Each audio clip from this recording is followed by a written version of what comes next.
इंदौर के एमवाय अस्पताल में 1 सितंबर को हुए दर्दनाक हादसे के बाद विवाद थमने का नाम ही नहीं ले रहा है। उस दिन अस्पताल के शिशु वार्ड में नवजात बच्चे को चूहे ने कुतर दिया था, जिससे पूरे प्रदेश भर में आक्रोश फैल गया था। इस गंभीर लापरवाही के मामले में लगातार कार्रवाई की मांग उठ रही है। इसी कड़ी में रविवार को जय आदिवासी युवा शक्ति जैस संगठन के कार्यकर्ताओं ने एक बार फिर से बड़ी संख्या में एमवाय अस्पताल का घेराव किया। जैस के कार्यकर्ताओं ने आरोप लगाया है कि अस्पताल प्रबंधन की लापरवाही और जिम्मेदार अधिकारियों की उदासीनता के कारण निर्दोष नवजातों को जान गंवानी पड़ रही है।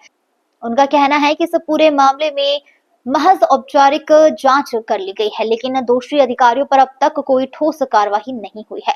प्रदर्शनकारियों ने एमवाय अस्पताल के डीन समेत अन्य जिम्मेदारों पर गैर इरादतन हत्या का प्रकरण दर्ज करने की मांग की है।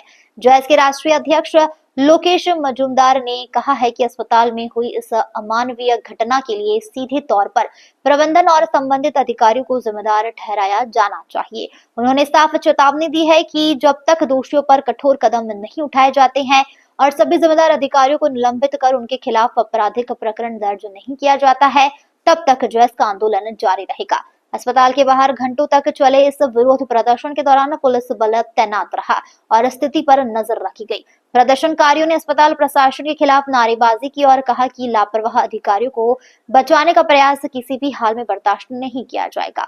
फिलहाल एमवाय अस्पताल प्रबंधन इस पूरे मामले में चुप्पी साधे हुए है, जबकि स्वास्थ्य विभाग पर भी कार्रवाई को लेकर सवाल खड़े किए जा रहे हैं।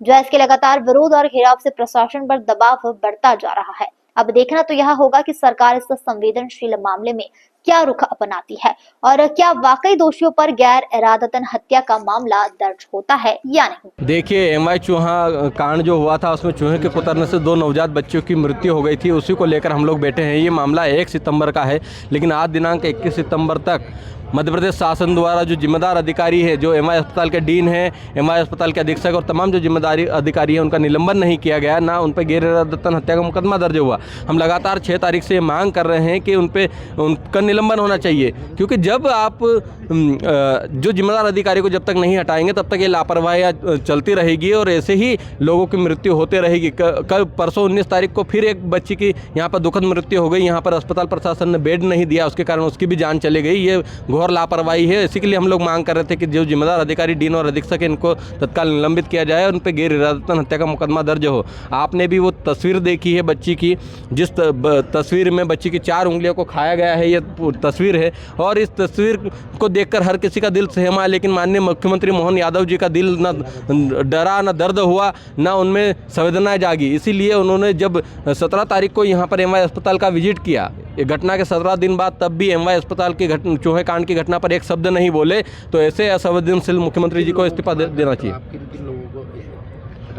जी देखिए, यहाँ एमवाय अस्पताल के डीन डॉक्टर अरविंद घनघोरिया जी और यहाँ के एमवाय अस्पताल के जो अधीक्षक है डॉक्टर अशोक यादव, तमाम जो अधिकारी जो समय पर वो जिम्मेदार पद पर थे, उन सभी का निलंबन होना चाहिए। उन सभी पर गैर इरादतन हत्या का मुकदमा दर्ज होना चाहिए। अभी तो क्या करेंगे आगे? देखिए, आज हम लोग अनिश्चितकालीन धरने पर बैठे हैं। पूरे मध्य प्रदेश से अलग अलग जिलों से, अलग अलग क्षेत्रों से लोग अभी यहाँ पहुँच रहे हैं और ये कारवा बढ़ता जाएगा, ये संख्या बढ़ती जाएगी और हम तब तक नहीं हटेंगे जब तक उनका निलंबन नहीं हो जाता और गैर इरादतन हत्या मुकदमा दर्ज होने का आश्वासन या मुकदमा दर्ज होने की कॉपी हमको नहीं मिल जाती।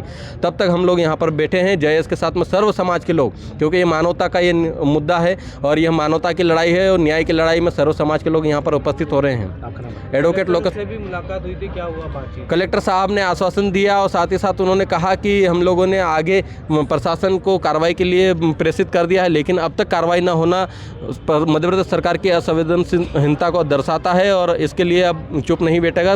मध्य प्रदेश की जनता जागरूक हो चुकी है, वो अपनी न्याय की आवाज़ के लिए आज यहाँ पर उपस्थित है।